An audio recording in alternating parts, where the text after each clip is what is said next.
Back to Tiger Rising, Chapter 7.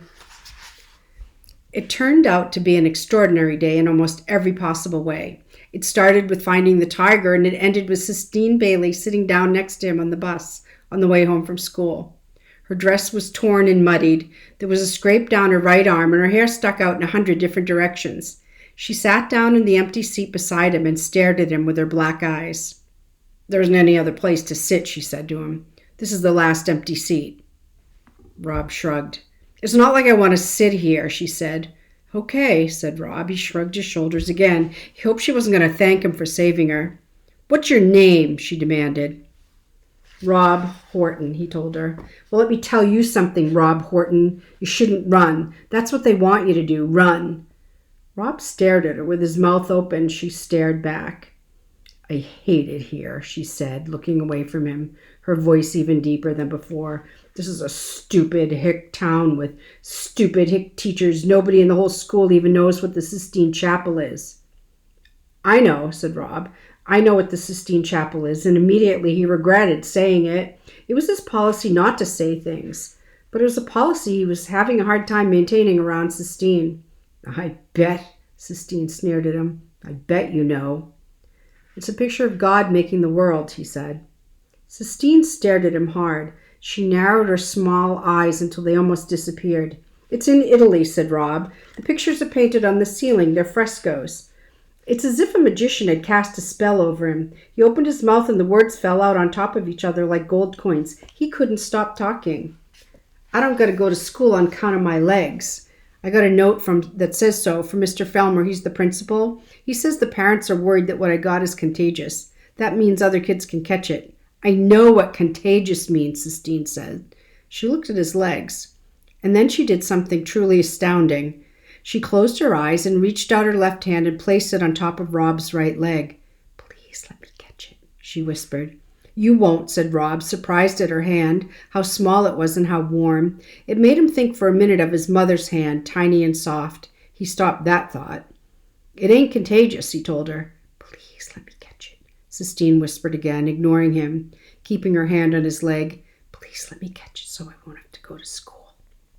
"It ain't a disease," Rob said. "It's just me." "Shut up," Sistine said. She sat up very straight. Her lips moved. The other kids shouted and screamed and laughed and called to each other, but the two of them sat apart from it all, as if their seat was an island in the sea of sweat and exhaust. Sistine opened her eyes. She took her hand away and rubbed it up and down both of her legs. "You're crazy," Rob told her. "Where do you live?" Sistine asked, still rubbing her hand over her legs. "In the motel in the Kentucky Star." "You live in a motel?" she said, looking up at him. "It ain't permanent," he told her. "It's just until we get back on our feet." Sistine stared at him. "I'll bring you your homework," she said. "I'll bring it to you at the motel." "I don't want my homework," he told her. "So," said Sistine. By then, Norton and Billy Threemonger had spotted them sitting together, and they were moving in. Rob was relieved when the first thump came to the back of his head, because it meant he wouldn't have to talk to Sistine anymore. It meant he wouldn't end up saying too much, telling her important things like his mother or the tiger. He was glad, almost, that Norton and Billy were there to beat him into silence. Chapter 8. His father read the note from the principal slowly, putting his big finger under the words as if they were bugs he was trying to keep still. When he was finally done, he laid the letter on the table and rubbed his eyes with his fingers and sighed. The rain beat a sad rhythm on the roof of the motel. "That stuff ain't nothing nobody can catch," his father said. "I know it," Rob told him. "I already told that to the principal once before. I called up there and told him that." "Yes, sir," said Rob. His father sighed. He stopped rubbing his eyes and he looked up at Rob. "You want to stay home?" he asked. Rob nodded.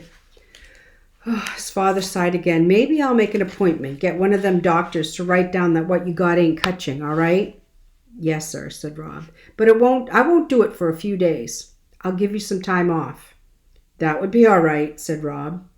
"You got to fight them, you know, them boys. I know you don't want to, but you got to fight them, else they won't ever leave you alone." Rob nodded. He saw Sistine twirling and punching and kicking, and the vision made him smile. "In the meantime, you can help me around here," his father said. "Do some of the maintenance man work at the motel, some sweeping and cleaning for me. Beauchamp's running me ragged. There ain't enough hours in the day to do everything that man wants done. Now go on and hand me that medicine." His father slathered and slapped the fishy-smelling ointment on Rob's legs, and Rob concentrated on standing still. "Do you think Beauchamp is the richest man in the world?" he asked his father. "Nah," his father said. "He don't own but this one itty-bitty motel now in the woods. He just likes to pretend he's rich, that's all. Why?" "I was just wondering," said Rob. He was thinking about the tiger pacing back and forth in the cage. He was certain the tiger belonged to Beauchamp, and wouldn't you have to be the richest man in the world to own a tiger? Rob wanted desperately to go see the tiger again, but he was afraid that he had imagined the whole thing. He was afraid that the tiger might have disappeared with the morning mist. "Can I go outside?" Rob asked when his father was done. "Nah," his father said. "I don't want that medicine rained off you. It costs too much." Rob was relieved almost that he had to stay inside. What if he went looking for the tiger and he wasn't there? Rob's father cooked the mac and cheese for supper on the 2-burner hot plate they kept on the table next to the TV. He boiled the macaroni too long, and a lot of it stuck to the pan, so there weren't many noodles to go with the powdery cheese. "Someday," he told Rob, "you and me will have a house with a real stove, and I'll do some good cooking then." "This is good," Rob lied. "You eat all you want. I ain't that hungry," his father told him. After supper, his father fell asleep in the recliner with his head thrown back and his mouth open. He snored, and his feet, big with crooked toes, jerked and trembled. In between the snores, his stomach growled, long and loud, as if he was the hungriest man in the world. Rob sat in his bed and started to work on carving the tiger. He had a good piece of maple, and his knife was sharp, and in his mind he could see the tiger clearly. But something different came out of the wood. It wasn't a tiger at all. It was a person with a sharp nose and small eyes and skinny legs, and it wasn't until he started working on the dress he realized he was carving Sistine. He stopped for a minute and held the wood out in front of him and shook his head in wonder. It was just like his mother had always said. You could never tell what would come out of the wood. It just did what it wanted, and you had to follow. He stayed up late working on the carving, and when he finally fell asleep, he dreamed about the tiger, only it wasn't in a cage. It was free and running through the woods, and there was something on its back, but Rob couldn't tell what it was. As the tiger got closer and closer, Rob saw that the thing was Sistine in her pink party dress. She was riding the tiger. In his dream, Rob waved to her, and she waved back at him, but she didn't stop. She and the tiger kept going past Rob, deeper and deeper into the woods.